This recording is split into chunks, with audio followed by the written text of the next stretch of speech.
Assalamualaikum warahmatullahi wabarakatuh. Selamat datang di channel Risalah Allah. Channel ini berisi konten kajian Kitabullah. Materi yang dideskripsikan merupakan hal-hal yang jarang sekali dibahas di jagat ini. Tentunya dan dipastikan Anda akan mendapat sesuatu yang baru setelah menonton channel ini.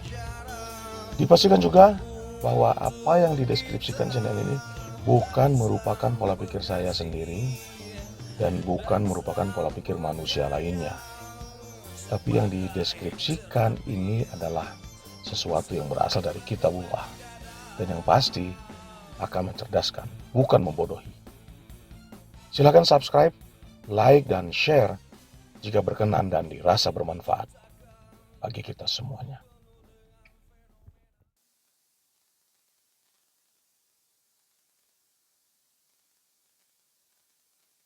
Udah, kita masuk kepada pembahasan tentang kol.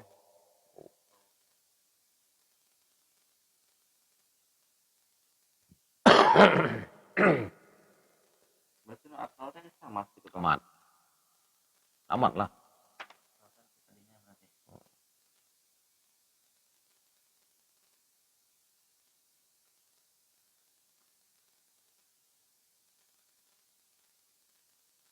Tadi.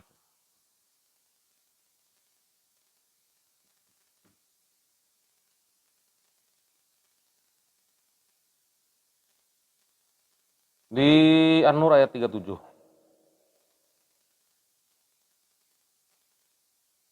Rijalun La tulhihim tijaratu wala bai'un an zikrillah.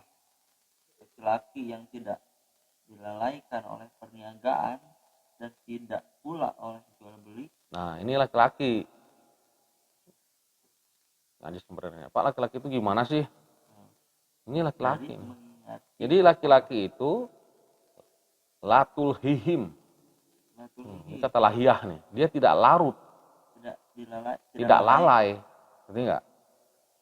Dia tidak larut. Tidak dilarutkan. Ya.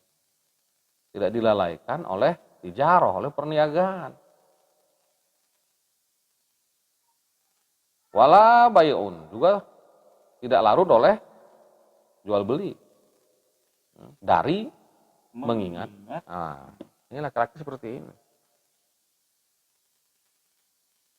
Bapak, kurang iya sih perniagaan kan? Masa perniagaan nggak tahu? Yang kamu lakukan itu apa itu? Yang ditipusan itu apa? Perniagaan itu. Bisnis. Bisnis. Jual beli.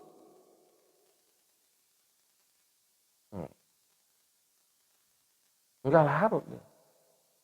Kata laki-laki.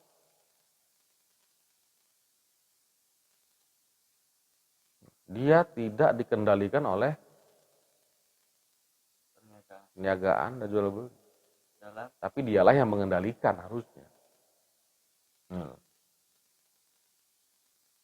An zikrillah. Gitu. Dari bukan mengingat Allah, ini zikrillah ini bukan kata kerja.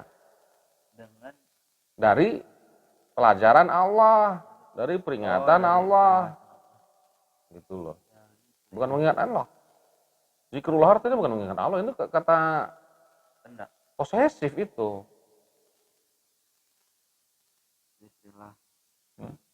Dari peringatan Zikrullah ini posesif nih enggak? Atau mudof sebutnya.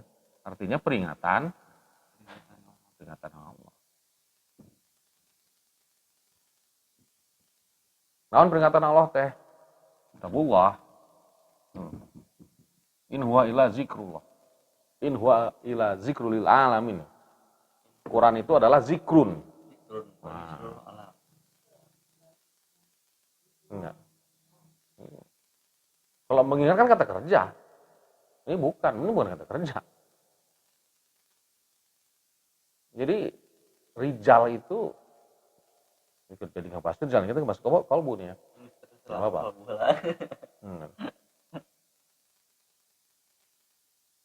dia tidak dilarutkan oleh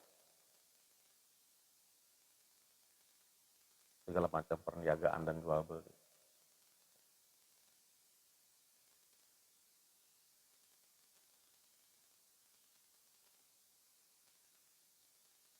Nah, anak bunuh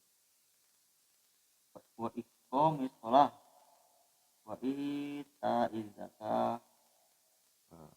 dan dari mengektiskan salat dan dari membayarkan zakat.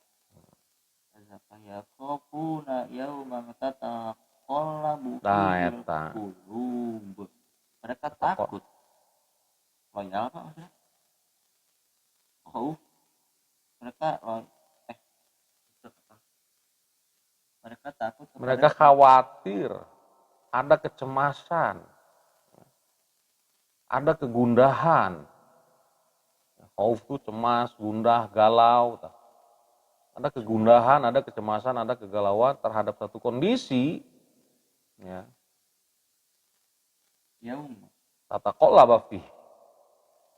Nah, Tataqallaba fihil qulub wal absar. jadi pandangan. Di mana hati dan penglihatan tataqallaba. Tataqallaba itu artinya bolak-balik goncang sini artinya. Ya kan? Mereka takut, mereka khawatir pada suatu hari. Tataqallaba itu artinya bolak-balik. Jadi kolbu bisa tataqallaba, bolak-balik.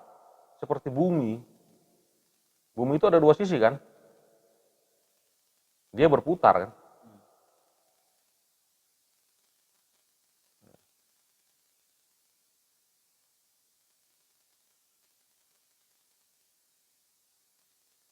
Bumi saja ada masyrik, ada maghrib.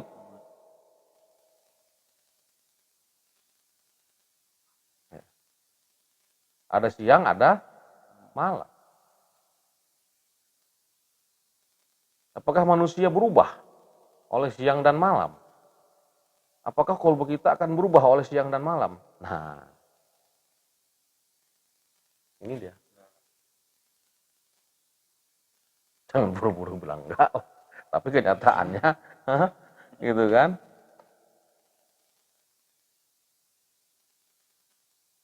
Coba lihat di surat Al-Anfal 24. Ya ayyuhalladzina amanu stajibu lillah. Hai orang-orang yang beriman, penuhilah Tuhan Allah. Oleh Rasul idza da'a. Istajibu, jawablah. Namanya dipanggil berarti harus dijawab. Jawablah. Jawablah seruan Allah dan seruan Rasul apabila Rasul menyeru kamu kepada suatu yang memberi kehidupan kepada kamu.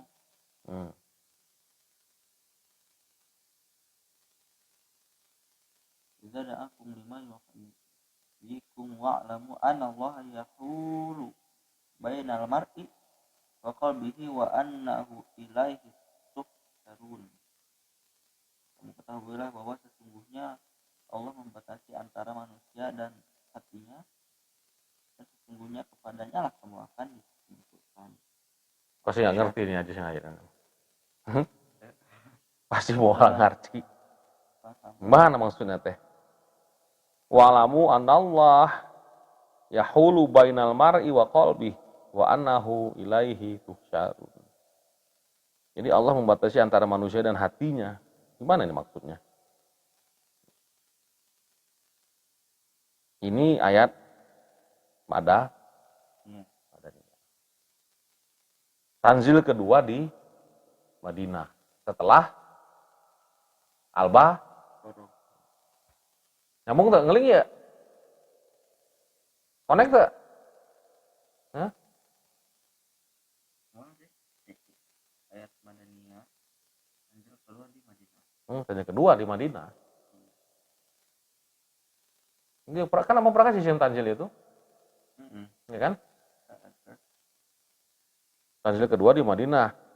Artinya kondisi umat ya, sangat solid setelah perang Badar antara tahun kedua sampai ketiga Hijriah. Situasi mereka yang menang, jaya, ya, dan sukses, tiba-tiba dalam kondisi seperti ini dipanggil Allah. Ini Rasulullah dan sahabat Jaya kondisinya habis perang Badar dan dalam kondisi jaya. mereka menang, gitu kan? Tiba-tiba dipanggil, ya ayyuhalladzina amanu, hai orang-orang yang beriman. Artinya Ansor dan Muhajirin ya, yang sedang jaya, sedang senang. Masih ada lagi soal yang harus kalian jawab. Pas tajibu, jawab. Berarti ada persoalan. Berarti ada soal.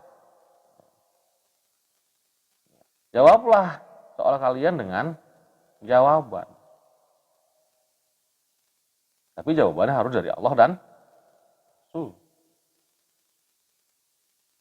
Apa soalnya? Untuk apa diberikan Allah sebuah jawaban dari soal? Yaitu untuk menghidupkan.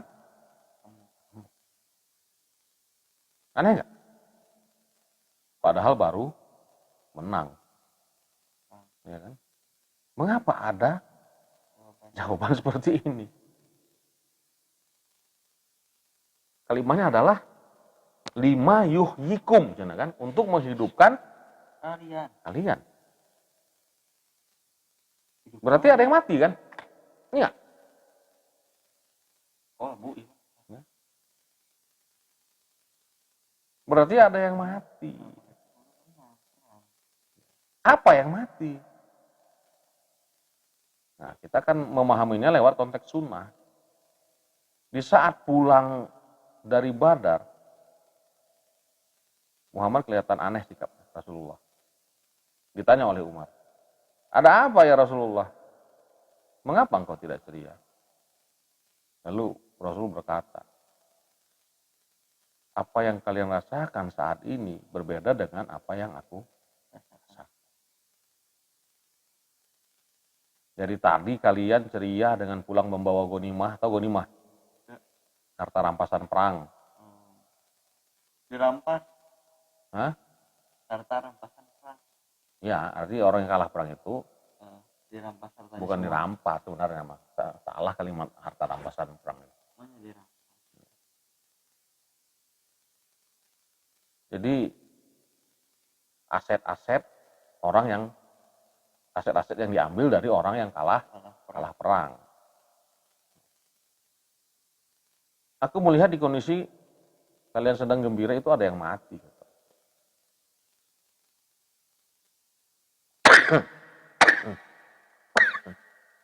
Kalau begitu jihad apa yang akbar? Jawabnya jihadun. Nah.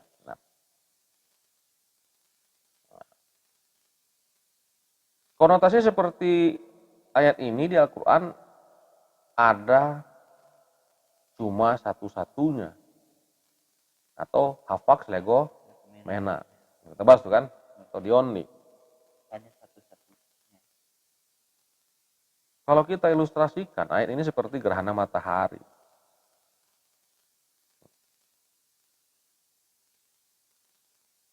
Allah dan Rasul sebagai sang penyinar kolbu umat, yang dalam kasus ini ibarat bumi. Ya. Jadi Allah dan Rasul ibarat matahari, umat ibarat bumi. Sinarnya tak menembus bumi sebab terhalang sang rembulan. Coba gambarkan bagaimana gerhana matahari. Tahu nggak?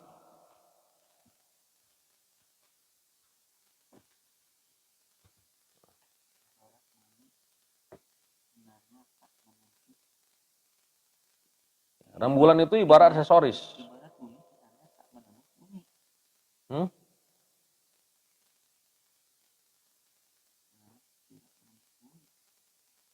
Jangan dari situ bacanya tuh. Allah dan Rasul sebagai sang penyinar kolbu, Nah, umat, ya, penyinar kolbu umat, yang dalam kasus ini umat itu ibarat, ini ya, itu ibarat bumi. umat ibarat bumi. Ya. Sinarnya tak menembus bumi. Enggak. Sinar siapa yang tak menembus bumi? Sinar umat. Eh. Sinar Allah dan Rasul. Matahari. Gitu. Jadi ya, Allah dan Rasul teh ibarat matahari. Umat ibarat Bumi. bumi. Sinarnya tak menembus bumi. Sebab terhalang oleh sang Bulan. rembulan itu ibarat aksesoris, material, eksistensial. Ya. Dalam kasus ini berbentuk ganimah. Harta yang diperoleh dari kemenangan setelah perang. Kata ganimah. Harta yang diperoleh setelah kemenangan dari perang. Aksesoris bisa membuat mati sumber daya keimanan.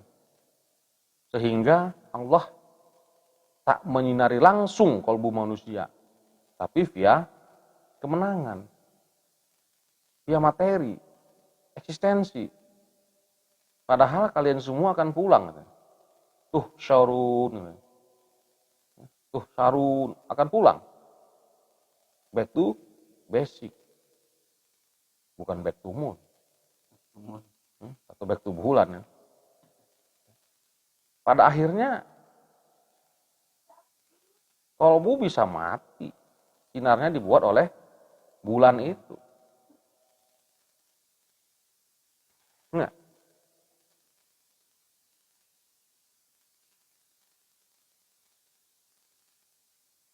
jadi akhirnya yang mereka cintai adalah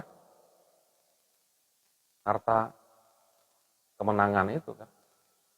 Dia mau menerima Islam karena kenikmatan materinya, gitu ya. Bukan karena Allah dan Rasul. Padahal hanya berapa detik saja gerhana mentari terjadi. Tapi pengaruhnya bertahun-tahun.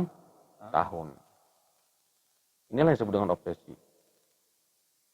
Jadi kalbu itu bisa tata kolaba bolak-balik seperti bumi itu sendiri. Gampang terpengaruh pada fenomena malam dan siang. Jadi begitu penting dan riskannya kalbu ini. Dia bisa digerhanai apa saja. Gerhana mentari terjadi ketika posisi bulan terletak antara bumi dan matahari. Sehingga menutup sebagian atau seluruh cahaya matahari. Walaupun bulan itu lebih kecil, bayangan bulan mampu menutupi cahaya matahari sepenuhnya. Karena bulan yang berjarak rata-rata 384-400 km dari bumi lebih dekat dibandingkan matahari yang mempunyai jarak rata-rata, wah ini miliar ini kan, 149.680 miliar kilometer. Kalau kita gambarkan itu seperti ini. Ya, matahari ini.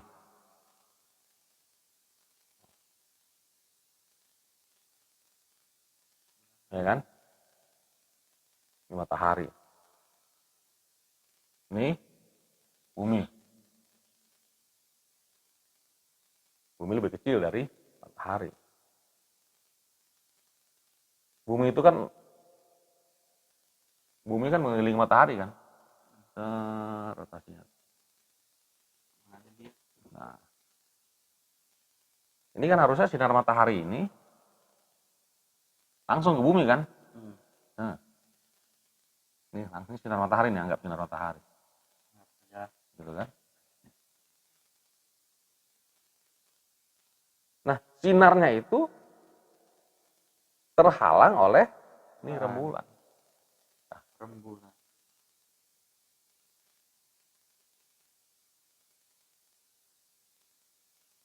Itu terhalang oleh bulan.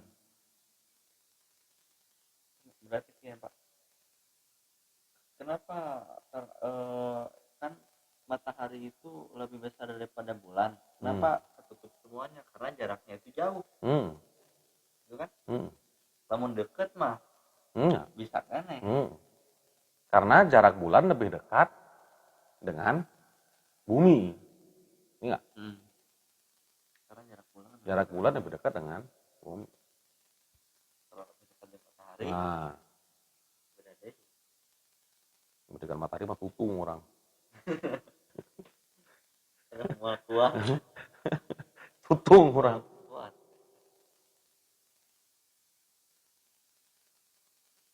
Tapi kan kata dia tadi sebelum bumi itu orang kita halangan ku dua planet deh kan, Oh, iya. Mars dan Neptunus. Dan kehalangan. Lain kehalangan maksudnya kesekat. Bukan kesekat. Kayak Nah, orang itu planet ketiga. Jarak, Beda jarak. Planet ketiga. Hmm. Sampai jauh gitu.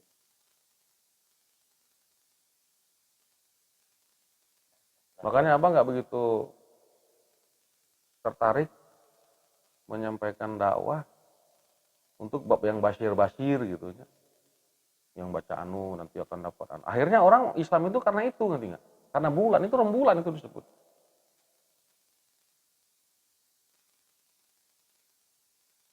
Ada lagu guru abang. Kusangka mentarilah diriku, kuanggap bumilah dirimu, kusinari kau setiap waktu.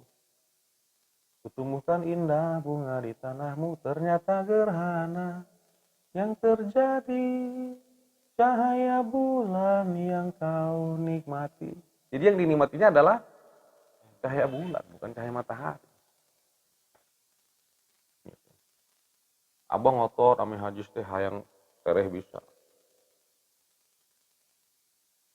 Tapi sinar abang teh tenepi ke Ajis. Karena Ajis masih punya banyak obsesi. Pengen iya. Terhalang ngerti nggak? Ajis pengen menginginkan rembulan.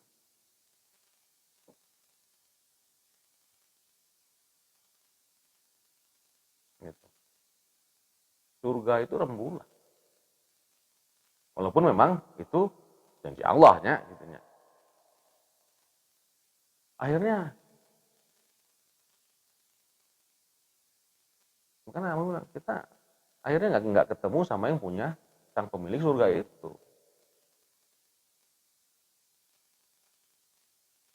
Itu gerhana. Allah itu inginnya kita tuh langsung.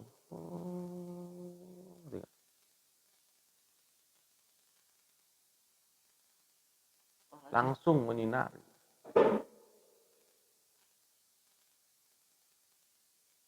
Jangan karena Islam ini jaya,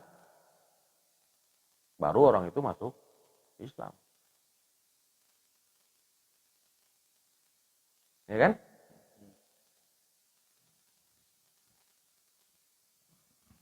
Makanya coba lihat itu yang di surat Al-Hujurat ayat 14, coba lihat.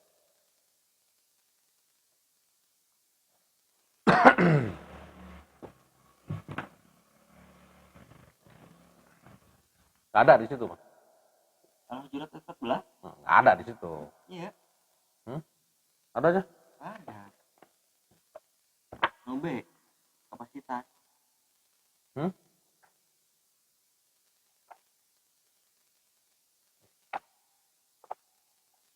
Halaman berapa tuh? Halaman 104.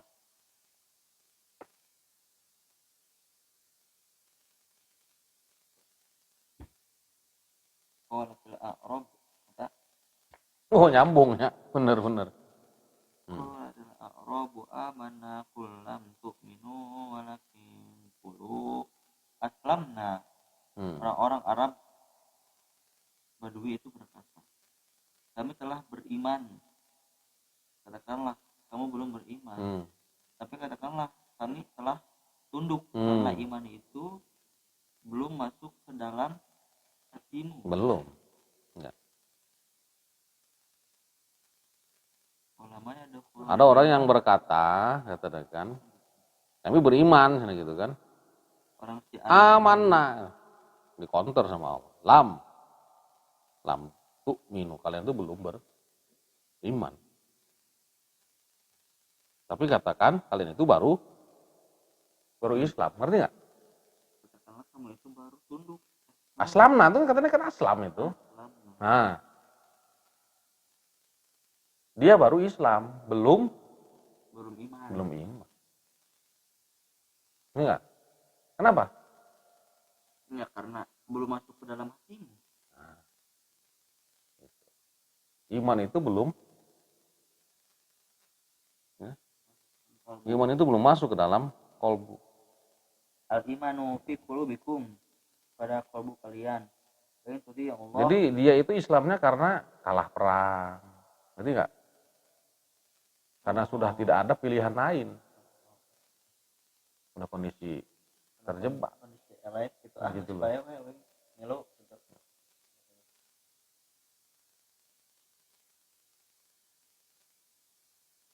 Jadi hanya ya pasrah aja. Udah nyerah. Ngerti nggak? Islam itu artinya nyerah gitu. Mau tidak mau harus Islam. Tapi imannya belum.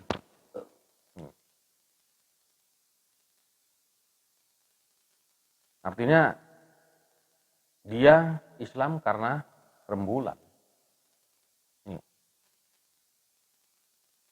Dia Islam karena rembulan.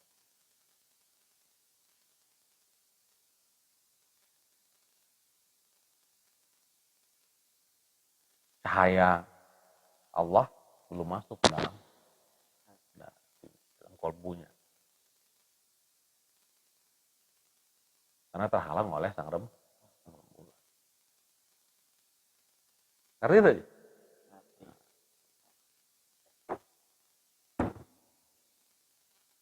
Awas, kita ini belajar karena mau rembulan, apa belajar karena ingin ketemu sama Allah.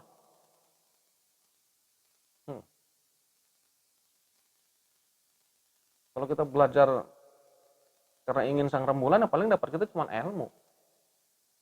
Sama Allah nggak akan pernah ketemu. Belajar biar pinter. Gitu kan? Biar pinter biar bisa. Ya berarti yang kamu dapat ya rembulan.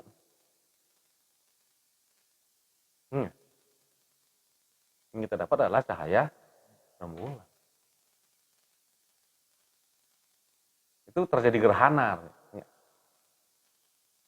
Umat ini, saya berani mengatakan umat ini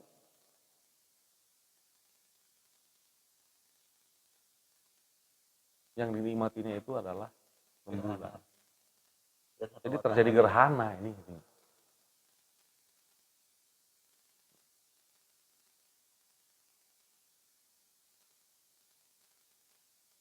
Terjadi gerhana mentari.